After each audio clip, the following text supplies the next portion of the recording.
Welcome to day 17 of March Madness, and we are going to be focusing on the shoulder bridge. The amazing thing about this exercise is we don't really need to modify it, but I'm going to give you a modification anyway. So let's start. I've got a block, a soft block or cushion here. Now really this is up to you if you use it. If you're somebody who, when you lie down on the mat, you find that your head or your neck position is here, then having a cushion is going to be useful in this exercise to give you support. If that's not the case, then I would advise not using your cushion. It's going to feel a lot more comfortable. So we're going to be lying on our back, we're going to have our feet hip width apart, and we're going to have our hands down by our side, and we're going to do that old faithful, the hip hinge. So we're going to keep our spine in neutral. Right from our hip crease, we're going to press our hips up towards the ceiling and then straight back down.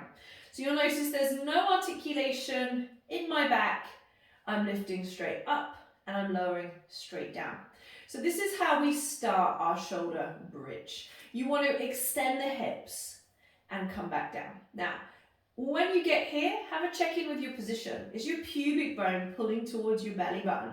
Is your rib cage soft? You should be able to see your hip bones.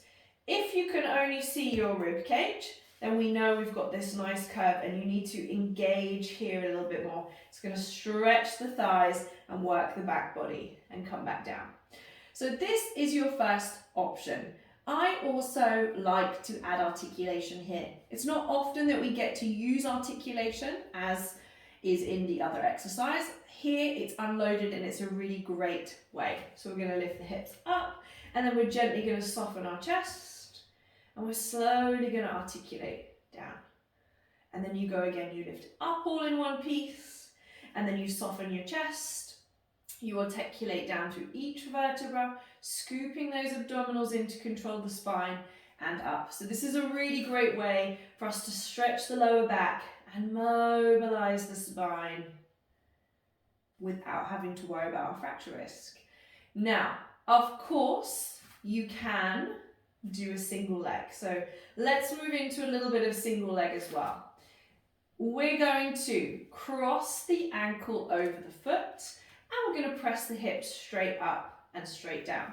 So this is variation 1. This is going to keep you really stable. You just have to watch that you're not dropping your hips, hip bones face up towards the ceiling. Variation 2, you're going to keep your leg in tabletop position. And variation 3, you're going to stretch that leg up towards the ceiling. You can flex the foot if you like, pressing the foot to the sky. Now, if you are doing this version, you can of course lower and lift the leg. You can also do it from here, lower and lift the leg. But if you're here, I would stay where you are. And there we have it, your shoulder bridge. There is one variation. If you're also someone who struggle with your neck, or maybe you've had issues with vertebral fractures, then you can do your shoulder bridge from sitting. You're going to sit on your bottom and take your hands back. From there, you're going to press your hips up towards the ceiling and release back down. And you'll notice I am pressing my hips up and I'm folding. My spine stays in one long line.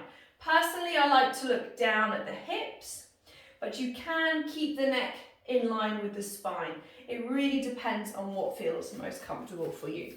So there's some variations for your shoulder bridge. This is a fantastic exercise to strengthen your glutes, mobilize your back. If you're doing it standing, it stretches your shoulders. So give this one a go and I will see you on the mat tomorrow.